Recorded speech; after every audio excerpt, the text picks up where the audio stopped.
and welcome to this episode of Joy's World, the podcast. Obviously, I'm Joy. Who else am I going to be?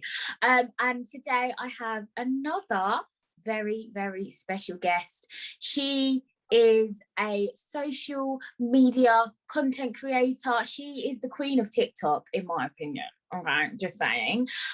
She was the first blind presenter on Radio 1, and she is also someone who I now consider an actual real life, well, we haven't met in real life, but a virtual real life friend. It's Lucy Edwards. Hello, sweetie. How are you? I'm good, my love. How are you? That's more important. Oh, not too bad. I'm happy to be here on this lovely, well, I don't know what it's like outside. I think it's a bit dreary, but we're going to not make it dreary and have a good chat, aren't we, honey? 100%. I mean, we bring the sunshine always. Lucy, my first question to everyone that I interview on my podcast is, how are you feeling? And I don't want I'm okay, I'm fine. I really want to know, like, how are you feeling? Are you tired today? Are you pissed off today? Are you all right? Are you horny? How are you? How am I? Well, I had a massive eye ache last night, Joy. Like, I have these headache patches where I have, like, literally they're stuck to my brain, basically. I wish they were stuck to my brain. I don't know how to relieve the pressure in my brain sometimes with the eye pain, and it's very real. So I'm kind of like a bit fuzzy maybe from that. I always have a bit of a day after where I kind of know that it's happened, if you get what I mean. I don't know whether you get that, honey, but yeah, other than that, like, I'm feeling quite chipper, very motivated, but yeah, like, I think I always get a bit of a bad blind day when I'm feeling the pain in my eyes. So, yeah.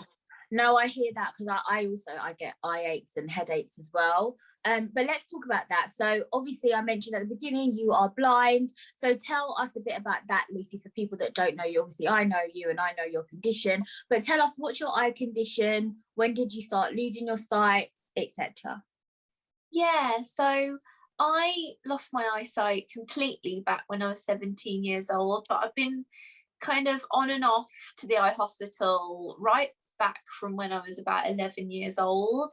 My condition is called incontinence pigmentae, which basically just means that the blood vessels in the back of my eye pop, and then that's what kind of caused my retinal detachment, right eye age 11, left eye age 17. So it's a bit of a crazy one. My family didn't know about it until it kind of appeared in my eyes, and it caught, like, it first kind of appeared in me when I was 4 years old, and there was like bumps and lumps on the backs of my legs as a young girl, and that was diagnosed as incontinence pigmentae. But yeah, no one knew that it would go into my eyeballs. So yeah, and since then, kind of progressive vision loss has even happened from when I was registered blind when I was 17, because as we all know, Joy, blindness is a spectrum and we're all different. We're not all complete totals, but I am a total now. So over the past kind of 3 years, really, I've been trying to navigate that life with no real light. So I've been trying to create my own light. Yes. No, it's really important, and as you say, it is such a spectrum, and I get that a lot, you know, because I wear glasses, Lucy, and they're quite thick, and I'm completely blind in my right eye, and I have about 10% in my left eye, but people don't understand that. And when I say, oh yeah, I'm blind, people are like, but you can see a little bit. I'm like, yes, I know, but it's like, you don't want to, like, you can't explain to every single person you meet, like, the level of vision that you have, especially when it varies, you know. So it's a bit of a weird one. But how was that for you at 17, losing your vision? What was that, and what was life like before that, and how does it compare to now? Because I think sight loss is something that a lot of people are worried about. People fear it a lot, you know. People don't want to lose their sight. So how was that for you at the age of 17? Yeah, I think I actually remember when I was 16 years old, Joy, like, going into my mum's room, my mum and dad's room, saying, like, look, I know that my vision is getting worse, and Mum, I don't know if I actually want to be here if I lose my eyesight completely. I am terrified. I am so scared. And I just remember like sobbing for hours and hours into my mom's shoulder. And I didn't know what to do, because up until then I kind of could brush it off when I was 11 to 17. Like I could just go, oh, you know, I only have to think about it when I go to the eye hospital. I get a bit grouchy, and then I can go home and I can sort of, you know, see the world enough to get by. I can tell my mobility instructor that I don't need my cane and I'm independent, and I can blend into the background as much as possible. Like that was my reality. I was just trying to kind of hide it when I was younger. But I think going through it, you can never predict how you're going to feel or how life is going to be after sight loss. And I think it was a very scary thing, because also, Joy, there wasn't people like us out there kind of saying, hey, it is okay to be blind. You can have a fulfilling life. It is going to be okay. I literally thought my life was over. It was the end of me and the end of everything, because life as I knew it changed in an instant. Like I had to learn how to eat, walk, drink, live again as Lucy. And, you know, of course you're not going to feel like yourself when you're doing all that rehabilitation and things. So yeah, I had a mental breakdown from like, it's got to be like 17 to like 19 years old. I just was trying to find myself. I was uploading YouTube videos, but I was kind of, those were my only happy moments, if you get what I mean, because I was trying to find some sort of answer, I think. Yeah, and I can, it makes me, I feel quite emotional actually, because I can definitely relate to that, being a teenager and crying a lot, especially, you know, to my mom and to my sister, because I wasn't sure like what life was going to be like. And I didn't meet any other like blind people really until I was about 18, when I started working, and I feel like for meeting them kind of made me realize, oh, okay, like this is okay, like they're parents, they're working, they're, you know, I was like, oh, I saw a future. Whereas I feel like sometimes when you're dealing with sight loss, you don't always, you know, your future is uncertain. You don't really know what it's going to be like, especially if we're not visible. And I feel like for me, doing the podcast and speaking about my experience in life is I guess I'm hoping that there is some teenager, I mean, hopefully they're not listening to all the episodes because some of them are a bit saucy, Lucy, but hopefully there is some teenager somewhere that may be losing their sight or has lost their sight and is thinking, what is life going to be like? What can life be like? What can I do? How is it going to be? And I would love for someone to be able to listen to this and actually understand that, you know what? It's going to be okay. And that's why I feel like what you're doing as well with your TikTok, with your YouTube, being on the radio is also very important, because we need to be visible. You know, we really need to be visible. There needs to be more blind people on social media, on the TV, on the radio, just everywhere, in day-to-day jobs, you know, so that people don't fear it as much. Joy, I totally agree. This is music to my ears. I think, you know, this is why our community needs to be banding together, talking about these issues openly. And I know that me and you met on Clubhouse recently, and I honestly, hand on my heart, I have probably found my true friends who also have a visual impairment only within like the last year or so. Like finding you, Kevin, Mariam, Agon, like all of you guys get it and understand.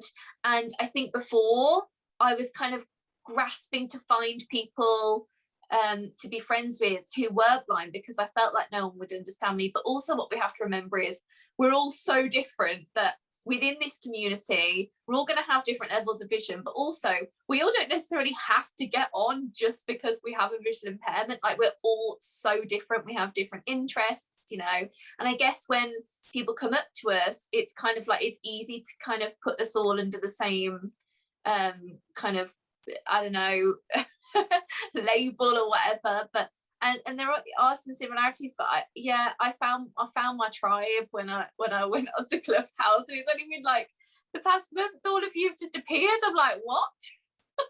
Yeah, no, it's crazy because obviously, like, we knew of each other before, but we never really sat down and spoke to each other. And I'd seen, you know, your YouTube, I'd seen some of the things you've done in the past here and there, but I think actually getting to know you, I was like, do you know what?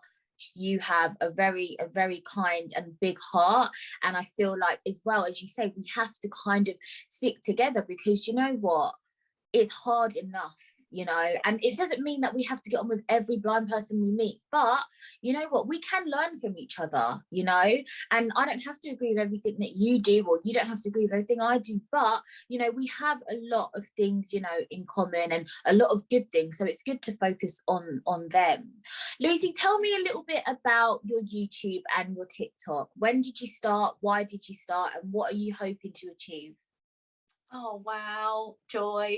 I love that question. I think so. I started my journey back when I was 17, 18. I just sort of said to my fiance, who was my boyfriend at the time, you know, I just want to upload videos. Like, I think it'd be really cool. I just sort of mastered do my makeup again. I was feeling really, really low. Like that girl that filmed the first ever Blind Goddess Row makeup back then, you can tell that I feel low physically in my voice. You can just tell the aura that I'm emitting is I'm trying to be confident right now, but actually I've just lost my eyesight and I feel so crummy. I'm just going to try and show you how I'm doing something to sort of prove to myself, look, I am here, and I'm still sort of clinging on to what Lucy was. So I think, yeah, it's really been a journey from that video, seeing my videos evolve just as a content creator, but also the fact that merged in with that, I kind of really found my passion for trying to find my voice, and knowing that, you know, storytelling and journalism was kind of what I wanted to train in. Because to be honest, Joy, you'll probably say this, and I think we've said this before on Clubhouse in our chats, that, you know, when you're so young, you're trying to find yourself anyway. You're trying to understand who you are and what you want to become. Like, I went to law school. I got in, I did my A levels, but obviously I went blind in the middle of my A levels. And I always say that was kind of like a sighted Lucy dream to kind of do that and follow that path. And when I sat back and said, wow, like, I can't control my eyesight, but what I can control is feeling that I need to do something with my voice, something with what I've been given here. I need to tell everyone that it is okay to be blind. So even though law was amazing, I did have a mental breakdown, and I was really on strong antidepressants, and I needed kind of not to just like go into university in that way. I'm not saying university is not amazing, because it is, and you know, who knows, I may go back, but I ended up training as a journalist just because I needed a few years just to have out, and then obviously go into the BBC. So yeah, it was a whirlwind back then, and I feel like even now I've just spewed at you everything that's happened. But yeah, I think it's been a journey, and I absolutely ultimately love creating content online. Do you feel like through your TikTok and your YouTube, do you feel like, because I think you are, but do you feel like you're educating people? Because we, as you know, blind people, we get a lot of strange questions, and so some of your videos, you know, to some people may seem very, I don't know what's the word, maybe basic, in terms of, I saw one, it was about how does a blind person put toothpaste on a toothbrush? Now, to me and you, we do that every day, we're used to it. But do you get that kind of the ideas behind those kind of videos? Is it based on questions you've had from random people asking you silly questions like that? You know, talk to me a little bit about that. What is the kind of, I guess, you know, what spurs you want to do those kind of videos? Yeah, I think that's you've hit the nail on the head there, Joy, because it definitely is like audience and viewers kind of submitting their questions to me, and me just saying, right, you know, no question is too silly, I'm going to answer it. At the end of the day, if someone is asking that question, they still aren't educated on disability, and I don't want to punish them for not being educated, because at the end of the day, before I became a disabled woman, I knew nothing about disability. So, you know, even though putting toothpaste on a toothbrush is so innate to me and you, and we just did it, I think that before I lost my eyesight, I did wonder how I would do that, and I was scared about, you know, being able to do that. And as I said, I had to rehabilitate my whole entire life, learn to eat, live, drink, walk all over again in a non-sighted way. And I think because people are scared of the unknown, what seems like such a crazy, silly question to me and you, maybe in some senses, I feel isn't a silly question, because, you know, once it's out there and people understand that and they know that, they go, oh, well, what else can she do? And what else is she capable of? And eventually, I do hope that those questions do stop in some ways, that the world is so educated about blindness that it's just a given that we can do these things. Of course, you know, I do wish that sometimes in my darkest moments that my Q&A section and my comments were like every other TikTokers. I do in some ways. You know, you look at all these other influencers and their comment section is like, oh, what's your most, you know, funniest moment you've ever had in life? And, you know, what do you want to do when you grow up? Or, you know, what do you think you're going to do? And where do you think you're going to be in the next 5 years? And mine are like, how do you wipe your bum? How do you go to the toilet? You know? So obviously that does kind of get a bit, you know, on my bad blind days, that does hurt, because obviously it's kind of still like asking simple questions, but I have to keep reminding myself where I was when I was 17, how I was feeling and what I would have wanted to know, because I would have wanted to know the basic things. Yeah, and you know what, Lucy, I totally hear you, and I feel like this is why you're a nicer person than I am, because if I got that question, I'll tell them to fuck off, honestly. Because I just don't have time for it. And also, do you know what I feel like though, Lucy, is, are these questions coming from young people that are just curious, or are they actually coming, they're grown people asking the most stupid questions, like, how do you have sex? Listen, like, how do you have sex? You know what I mean? Because if you are only using your eyes for sex, you're doing it all wrong. Do you know what I mean, Lucy? Like, it's a bit, it's crazy. And I as I say, I feel like you're very forgiving, and you're very patient with people, because I could not sit there and answer them comments, because I will literally be like, are you fucking stupid? Like, that will be my answer to everybody. But then, as I say, I feel like the way you explained it does take me back to when I was a teenager. But then again, I don't think I would ask those kind of questions. I feel like, as well, it's kind of like, I don't know, part of me is like, certain things, do they need to know that? Like, why? Like, some of the questions are so basic, and I'm just like, why are you actually asking that? You know, some people are genuine, but some people are just asking for the sake of asking, you know? You know what, honey, like, I totally hear you, and I think that's what I totally agree. Like, on my darkest moments, I think, oh, you know, do you, surely you must know, like, that I am capable of doing XYZ, you know?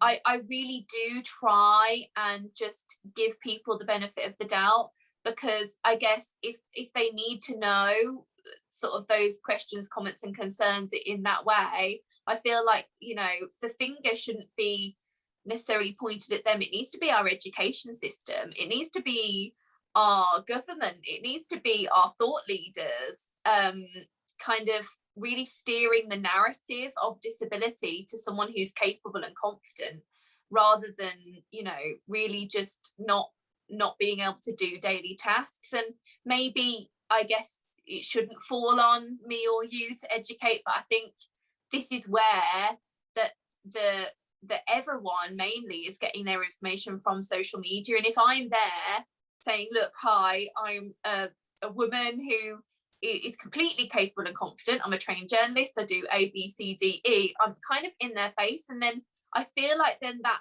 that thought then spreads to everyone, and then no one in real life necessarily has to answer those basic questions anymore. I don't know, but I get what you mean. It can be quite grating. I know what you mean. But I hear you, and the thing is, though, is if you're answering those questions, it means I don't have to. Do you know what I mean? So that's fine. I'll be like, just go and look at Lucy's page, okay? Because I'm not telling you how I pour a drink. I'm not doing it. I'm not telling you. I'm not doing it. But yeah, no, and I hear that. And actually, that's interesting that you said about our education system and things like that, because I mean, it's hard. I feel like in school, what's your opinion on specialist schools? So I've always been to mainstream school. I didn't go to like a blind school or anything like that, which obviously was an option, and my mum chose to keep me in a mainstream school at the time. And I have pros and cons for both, you know, because I do understand that, you know, sometimes people need support, and etc., depends on the child. But I feel like a big part of me feels like, and this might be controversial, but if we always separate people, and I'm not just talking about blind people, but people with different disabilities as well, then it's like, this is like it's an able-bodied world, isn't it?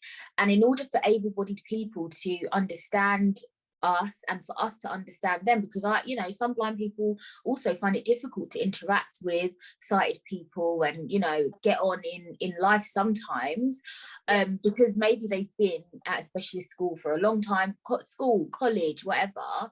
So I feel like we should all be mixed, but then I also understand that it's not everyone that that can be mixed. Some people need extra support, so it would be interesting to hear your take on that. Yeah, Joy, it's so interesting to hear your perspective. So mainstream versus specialist blind school, I would say, I mean, from my perspective, I went to a mainstream secondary school with a vision impairment unit on the side. So in terms of my experience, I lost the majority of my eyesight near enough kind of at the end of my school years, even though I had to retake a year, but it was year 12, then year 12 again, then year 13. So the last 3 years of my schooling, what I would say is, during that time, I did have to fight for special educational needs provision. I remember my mom coming up to the school and saying, you can't take her teaching assistants away from her, because, budget cuts and A, B, C, D, E, the list goes on. There's always kind of that special educational needs plan that you look at and that you have sort of assessed yearly by your teachers that says, Lucy needs A, B, C, D, E. But I think having that grounding in mainstream school and having friends that weren't necessarily like me, but a unit on the side, I did see discrimination from myself from a very young age. I was scared to get out my cane at a mainstream school because people would just say, oh, look at the blind girl, or I was the person in that school who was different. As soon as I got a guide dog when I was in sixth form, I was the blind girl with the dog. Younger kids would pull Olga's ears. There would be chewing gum on Olga's ears. She would sit underneath tables. I mean, she did chew the history teacher's doorstop as well. So that was kind of eventful. But no, I was in that environment that, when I was younger, back when I was like 13, 14, when my eyesight was deteriorating a little bit, but I could still read print, I remember so vividly being in French class and the teacher me being like, have you enlarged my sheets this time? She's like, sorry, I just didn't have time. And it's like, well, I can't access this material. She's like, well, do you have a magnifier? So, constantly from my earliest memories of secondary school, I would have to advocate for myself, or my best friend Connie, bless her, would read the whiteboard to me if a teacher forgot something. But to be honest, my reality was that teachers did forget things, did forget resources, did forget materials for me, and I did fall back a lot on my friends. But I think fundamentally that taught me how to really just be like, right, this is what I need and this is what I'm going to get out of it. At the end of the day, I did have a supportive family around me, and eventually, you know, when I lost the majority of my eyesight, I knew things weren't going to be peachy, and I knew that there was a lot of discrimination out there. But I think also the expectation placed on, you know, kids like me, kids like us, Joy, who are blind, it's not that high. I know that sounds really controversial, but like in the vision impairment unit, like I should have got taught how to, you know, use my computer, and I did, you know, in bits and bobs, but there wasn't like dedicated lessons on how to work JAWS properly, which is a screen reader that loads onto any Windows PC. You know, there should have been mandatory lessons making you proficient on JAWS, because my teacher should have told me, you know, you will use this in the work environment, and if you don't know how to work JAWS, then you're not going to get a job, or, you know, have a successful career, or, you know, there should have been someone steering me like that. But at the end of the day, I learned JAWS after I left school because of my dad and because of my fiance. You know, I learned how to read Braille at school, but you know, the emphasis was on Braille notes and Braille displays, and at the end of the day, you need to know how to use a laptop in order to kind of, you know, integrate into most work systems. So yes, there is a flaw fundamentally with the education system, but I agree with you, Joy, like without my experience, I would not have learned how to advocate for myself. And I think in terms of blind schools, I think maybe, you know, you wouldn't necessarily know the discrimination or the hard times that you're going to necessarily face outside of that bubble like we had. Yeah, and I feel like as well, it's just like, you know, if we were more integrated and there was more blind people, like in my school, for example, then the people around me, like my friends from secondary school, you know, they've always been around me, so they've known me, they've grown up with me, and so they're more aware. So when they see another blind person on the street, they know, you know, what to do and what not to do, if that makes sense, you know. So, but then again, it's hard, isn't it? And as we say, it's such a spectrum that, so what's good for one person is not always good for another. So, I just feel like it's such a spectrum, and you know, I feel like if we were more integrated, then people would just kind of know like the do's and the don'ts. And but it is, you know, what's right for one person is not always right for another. So I guess it's a hard thing, but for me, I was glad that I went to a mainstream school, as you say. So I learned how to advocate for myself, really. As we know, Lucy, you have a lovely fiance, Ollie. Talk to me a little bit about when you met Ollie and what the plans are for the wedding, because they were called off because of COVID, right? Yeah, oh, my Ollie Bobs, as I like to call him. I've been with Ollie since I was 16, 17 years old. We met when we were like 15, so it's crazy. An amateur dramatics kind of club that we went to when we were younger, and he was only there, he's actually from the other side of Brum to me, but he was only there because his family friend ran the amateur dramatics club. So yeah, we did a bit of theatre in our day, and then we kind of got together, and pretty much 2 months into our relationship, I lost my eyesight. So I remember saying to him, like, Ollie, you're glowing. And he was like, what, Luce? And he didn't care. He didn't care about my eyesight at all. He just wanted to get to know me. And it was so refreshing being in relationships before, you know, where that wasn't the case. And I think ultimately, I don't think people know this loads about me and Ollie, but when we first got together,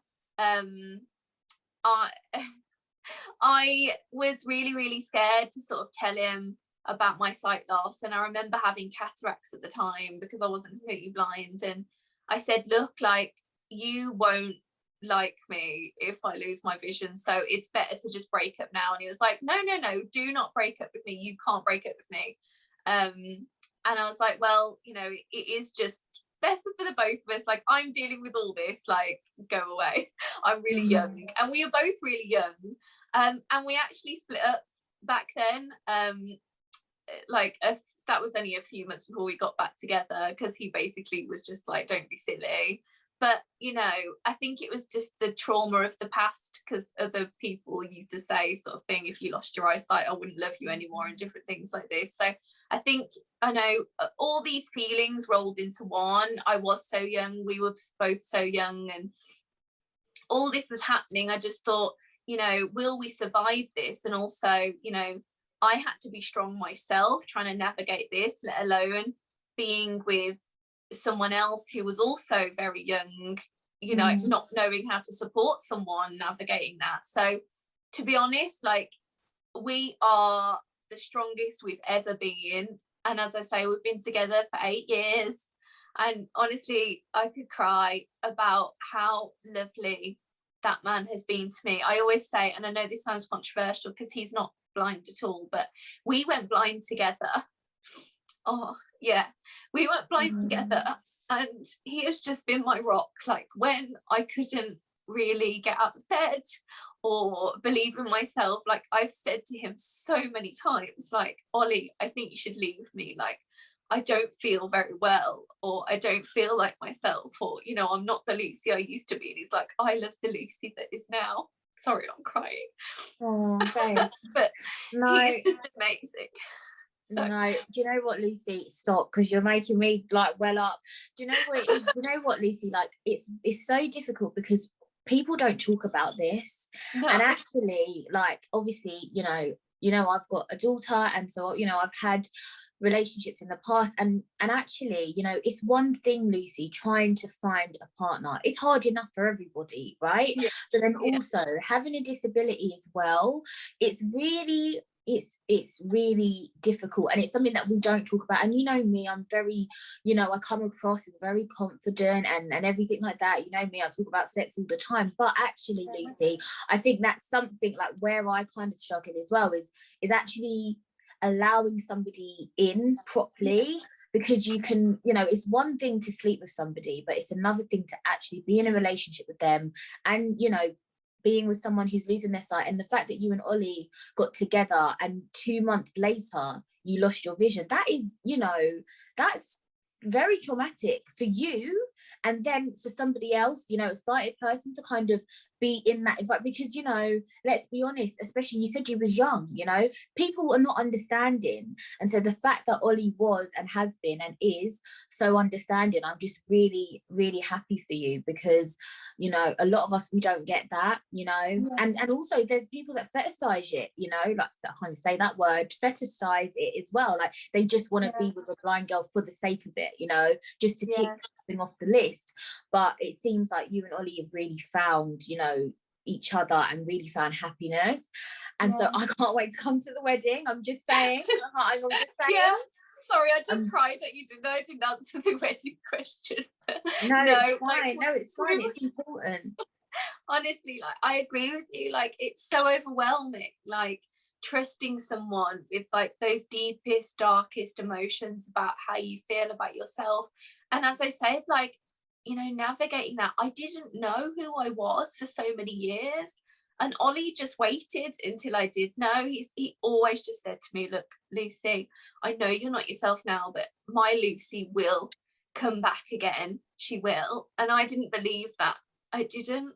And I had a lot of support from my family as well. Like, they were amazing. But I totally agree with you. It's like, you know, I think that's why I believe so much in the power of like human communication and human to human, like, no matter who we are or what we face or what we deal with. You know, Ollie doesn't have the same challenges as me. He's a visual effects artist, for God's sake. Like, he just doesn't, he's not in the same realm as me. Like, he deals with visual things every single day, and I'm definitely in the blind world. And yeah, we do have times when he just doesn't understand me or I don't understand him, but I think that's why I'm able to answer these questions on a day-to-day basis of, you know, how I do this and how I do that and how I do the other, because I just think fundamentally Ollie has brought the best out in me and said, look, Luce, stay humble. Luce, you can do this. And, you know, explaining to him over the years how I did things and really learning how to communicate as a couple has enabled me to really try and get the best out of my content and who I am as a person in order to educate. He has made me a better person. So yeah, I'm so lucky, and I sit here every day saying I am so lucky, because there's so many people that would have left me, or you know, for different reasons, not just because I'm blind or we didn't necessarily gel together. You know, at the end of the day, we grew up together. We might have just grown up into two completely different people. So you know, it is crazy. But Joy, just echoing what you said, like there's so many different people out there, and it is hard to find the one. And I can't believe I stumbled on him so early. But yeah, it has been a hard ride as well. Yeah, I think it's nice when you find someone actually that sees past your disability though, and sees you for you. And I feel like that's what it seems like, you know, Ollie has done, is actually you're not Lucy the blind girl, you're Lucy first. And I feel like that's really important for us always to remember. And as well, Lucy, you know, as much as you're saying that Ollie's made you a great person, I think you have to remember you're a great person first, and Ollie just adds to that. You know, you are fantastic without Ollie, with Ollie. Do you know what I mean? I just want to... You know what, honey? That is so interesting, because I think when you are like childhood sweethearts, like me and Ollie, we definitely, like, people know us as Lucy and Ollie. But like online, people know me as Lucy. So definitely, I agree with you. Like, there's part of my speech that definitely is like, lolly for life. And like, we emerged together. And I think in my lowest moments, I cling on to that, because I can't sometimes see myself on the bad blind days. Like, it's like almost like a mist and a fog. Like, I need to like dig myself out sometimes. Even to this day, you know, it's getting less and less with counselling and different things. But no, definitely those are the words that I sort of clinged on to in the early days. Yeah. Yeah, but as I say, it's just so important for us as women, as humans, to just, you know, understand that we are fucking fantastic on our own, and any man that comes into our lives is lucky to be with us. Okay. And I need to go and take whatever you and Ollie was taking at 15, because I need to find myself an husband. Do you know what I mean? Talk to me a little bit about the wedding plans. Obviously it's on hold because of COVID. Talk to me a little bit about that. Yes. Oh my gosh, it's going to be amazing. But at the moment, it's just postponed till further notice. Like, it was going to be last May, and then this May. I'm like, right, no, get in the bin. Like, don't need that. Ollie was like, oh, we could do it. I was like, no, babe, like, I'm not going to get the best out of this situation necessarily. And he was like, oh, yeah, that's true, because I need to hug people. I need to kiss people. I need to just grab people. You know, it's about touch for me. If I can't see anything, then what is my wedding day? You know? And all that. So yeah. So no, that's understandable. And it's good that you've waited, because now I can come, so that's fine. You know. And if you guys need any wedding favours, I'm just saying, I did my sister's wedding favours. They went down an absolute treat. I'm just saying. What did you do? Babes, I made all sorts, like literally me, my friend Dee and my friend Chloe, we sat on my living room floor. Yeah, we ordered all the stuff. We sat on my living room floor and we tried to make it it was on the cheap, right? We tried to make it as cheap and cheerful as possible, and we had a conveyor belt going, right? So we had like these little candles with their names printed on it and the wedding date. We had these little love heart sweets with their names and the date as well. We had, what else did we have in there? We had these little mints in a little packet, and it said mint to be. Did you get it? Mint to be. I love then that. We got these little jam jars. My friend Chloe ordered these little jam jars from like eBay, right? And we got these personalized stickers with their names on it, and it says let's take a shot because they've just tied the knot, or something like that. It said. And we poured this like alcohol in there. We had to shut it. It was, Lucy, it was a mission, but it was ready. Great. I'm ready for my favours made by Joy. I'm ready for it. I'll do it, babes. I'm doing it. Honestly, I'm there. And I've got ideas, okay? We'll make it as tactile as possible. We'll make it fantastic. You just give me the word. Honestly, I'm there. I'm doing it. Honestly. I love this so much. That sounds so great. Cool. But it was fun. Oh, that's so cute though. When was your sister's wedding? So she literally just celebrated her 2-year anniversary, so 2 years ago. Yeah, no, it was good. It was fun. It was fun.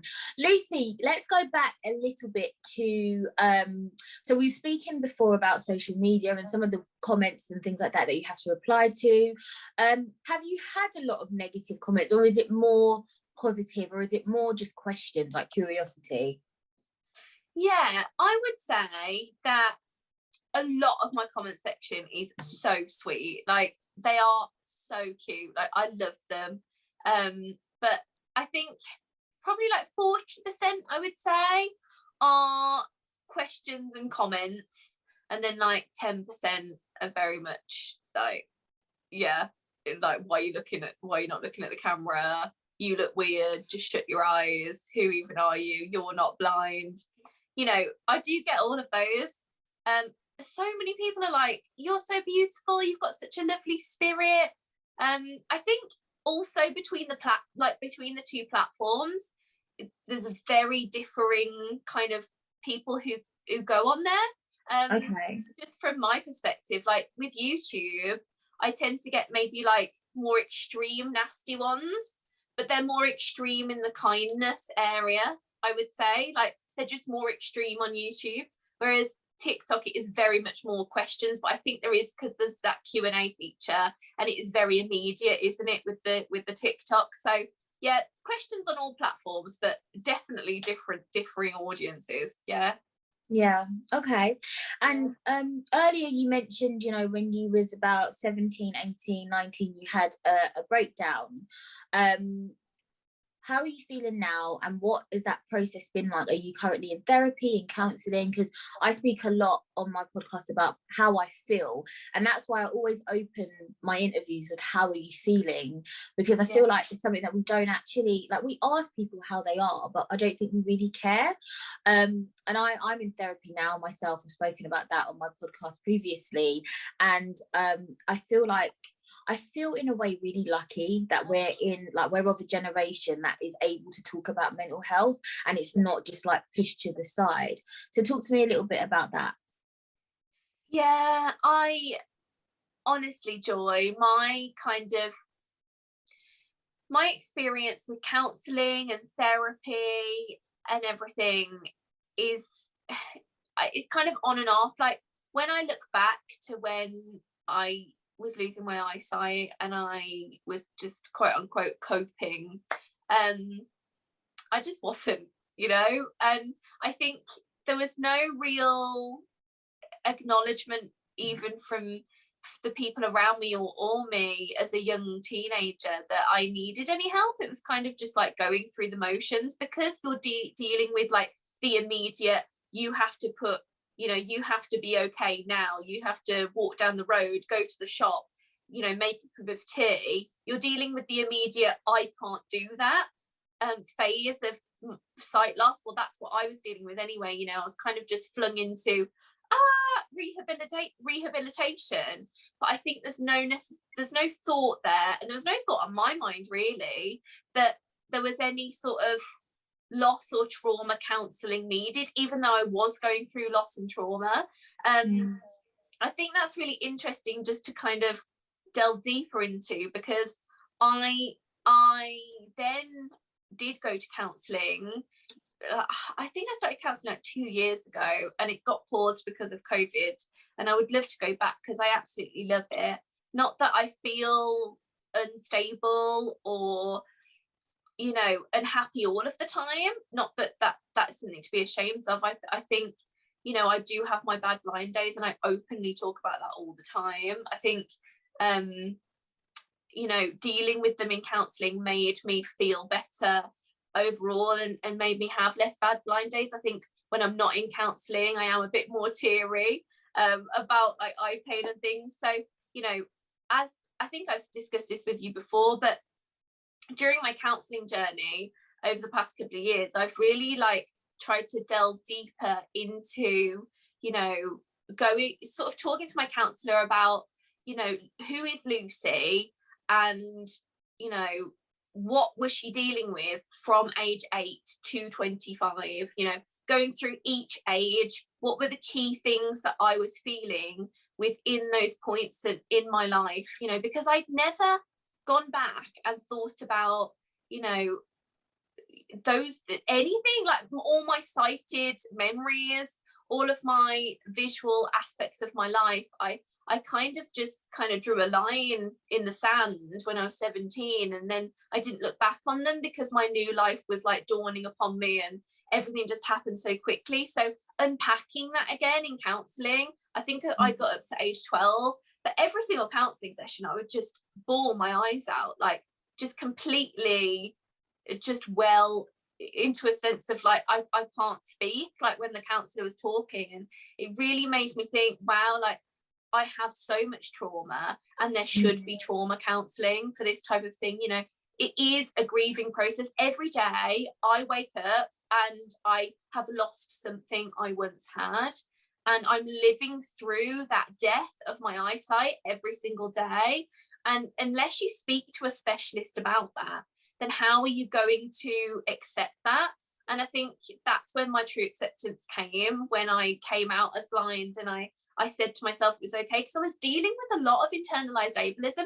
A lot of people don't know that they have internalized ableism. I didn't, but the more words I would say to myself, like, oh, Lucy, you're a burden, Lucy, you're this, you can't do this, it's impossible to do this, all these negative words were fueling my kind of narrative about myself, and then ultimately believing that I was a burden, and then ultimately not accomplishing what I wanted to do in life.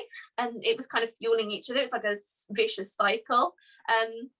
But no, there is still a lot to unpack, because I think when I think about when I was 17, 18, 19, first going through sight loss, I talk to my friends now who were at university then, and I was on strong antidepressants then in bed, and not very much not going through the university experience like them. I couldn't. I literally had no ability in my whole entire being to have the same experience as them, because I grew up overnight. You know, when they talk about that time period, I just freeze still. Like, there is some things that I still need to, you know, dig deep into. And if I talk about that period of my life, I am very like not really connected to it. I can talk about it in a superficial way, but I still need to dig deep. And I think from 22 onwards, that's when I found my true Lucy again. So there is a gap, but I think, yeah.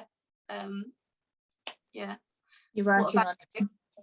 Yeah, no, it's interesting, and I think, you know, we did say this before when we were speaking with Jürgen as well, but I definitely can relate to that kind of, we just kind of, at the time, especially as a teenager, I never thought about how I was feeling. It was more practical, like, what can I do now? What can I not do now? I never actually thought about, oh, you know, your vision it was getting worse and worse and worse, you know, and I never kind of addressed it.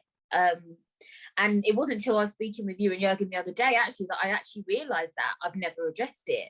I've just got on, and then I've kind of, you know, I've kind of developed this whole mentality of, oh, you just got to be strong, Joy, you just got to get on with it, just get on with it, just get on with it, rather than actually thinking about how did that make me feel as a teenager, not being able to get to my lessons, you know, linking arms with my friends and them guiding me because I was too embarrassed to use a cane and things like that, you know, to now, although I've changed that, you know, that mentality, and now I'm very confident with my cane, and, you know, I tell everybody that I can't see, but, you know, I guess there are deep-rooted things that we do need to address. Something that I picked up on, Lucy, that you have said consistently through this interview was actually when you have your bad blind days, do you feel like you're feeling down or feeling, you know, depressed?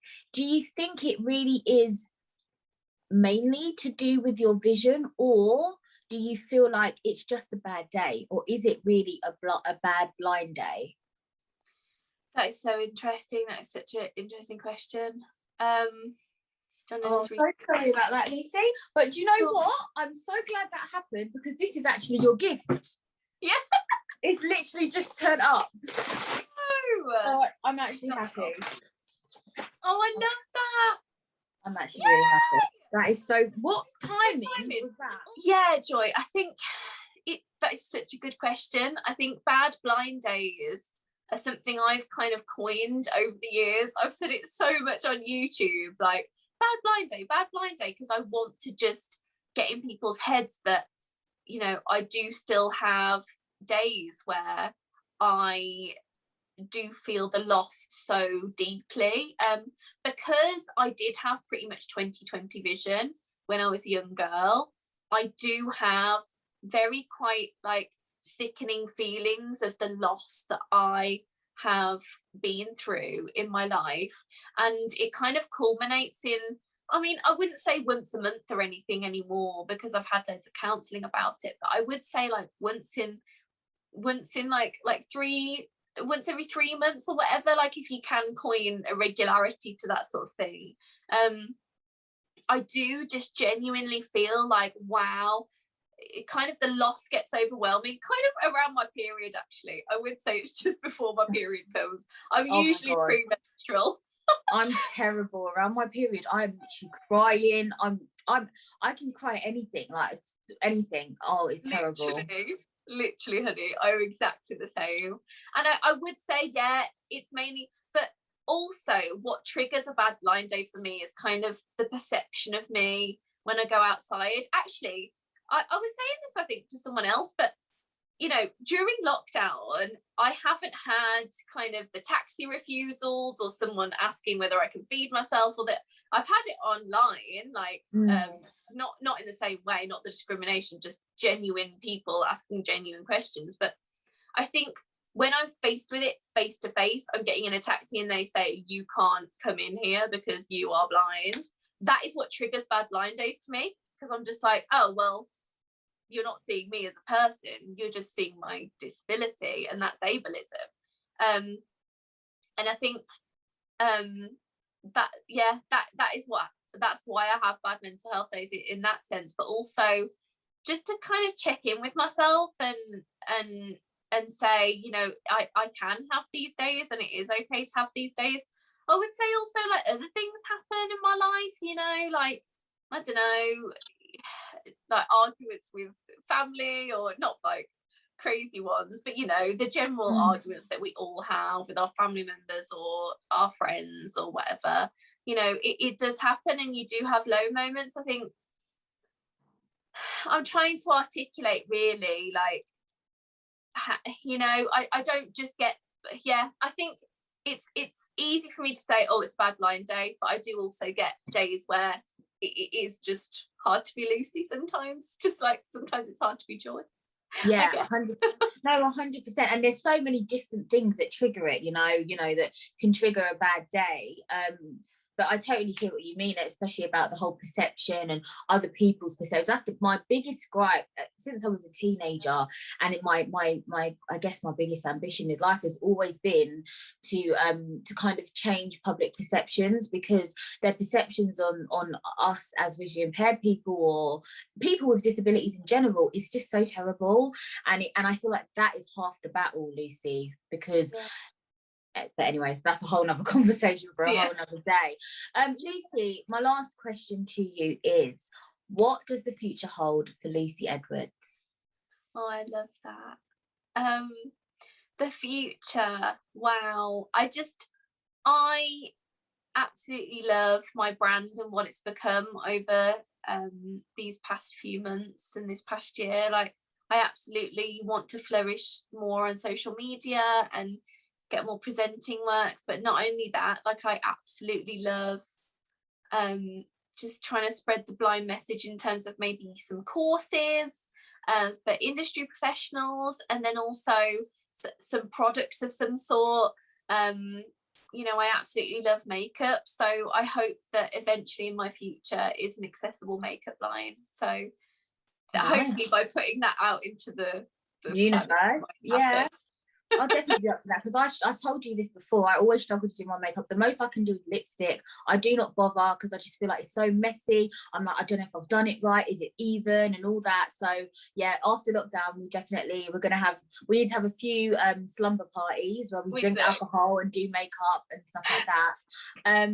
So yeah, I'm looking forward to that. So funny. That'll be so cool. Cool.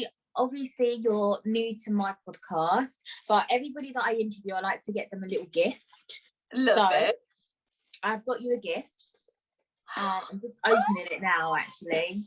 Oh, I'm going to describe it to you, and I'm going to show it to the camera because we're filming now. I love it.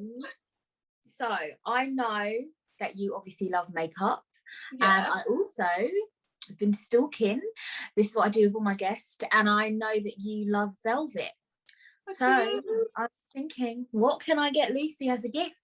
So I have got you, and I'm just going to hold it up to the camera for everyone watching, but I've got you a velvet makeup bag. It's Oliver Bones, and it's got like a gold zip and a little gold thing on the front. I can't tell what it is. I don't know what it is. It might be a bird or something, but I thought you might like that, and it feels really nice, and it's like a burnt orange colour as well. Oh, so, I thought it was quite different, but I really hope you like it. Thank you. Thank No you so problem. much. You're going to make me cry. No, I just really thought like a nice little velvet makeup bag. I was like, perfect. That is perfect for Lucy, and I think it's a really nice colour as well. It's like a bit unusual, like a burnt orange. It's quite nice. It looks like quite luxurious. I honestly, yeah. I've never had anything from Oliver. Did you say Oliver Bonus? That is so cool. Oliver Bones, yeah. Oh, is it Bonus Love or Bones? it. Oh my god, I don't even know. I'm not into designer, Lucy. No, but it's so cute. But also, I absolutely love velvet. My favourite colours are like oranges and yellows. So that is so cool. You're just adorable. Thank you so much. Like it. No problem, Lucy. Tell everybody where they can find you. Shout out your YouTube, your TikTok, Instagram, everything. Whoop, whoop. Okay, sweet. So my TikTok is at Lucy Edwards Blind. My YouTube is youtube.com/Lucy Edwards. And if you want to follow me on Instagram, it's Lucy Edwards Official. So yeah, that's me. Perfect. Thank you, Lucy, so much for joining me on this episode. I've really enjoyed it, actually. I feel like this is very different, for me. Yeah. It's really good, and I feel like we need to talk about this a lot more, talk about our good points and also our down points as well. There are positives about being blind, and there are also some negatives, and it's really important to explore them. So thank you so much for being so open and honest. I'm sorry I made you cry. We will definitely meet after lockdown. Guys, I would like to say thank you so much for listening. Remember, you can follow your dreams and follow me on Instagram at Joy's World the Podcast, Twitter at JoyXOXO. Email me if you're a heart guy, joyspodcast@hotmail.com. Remember to stay happy and live your best life always. Mwah.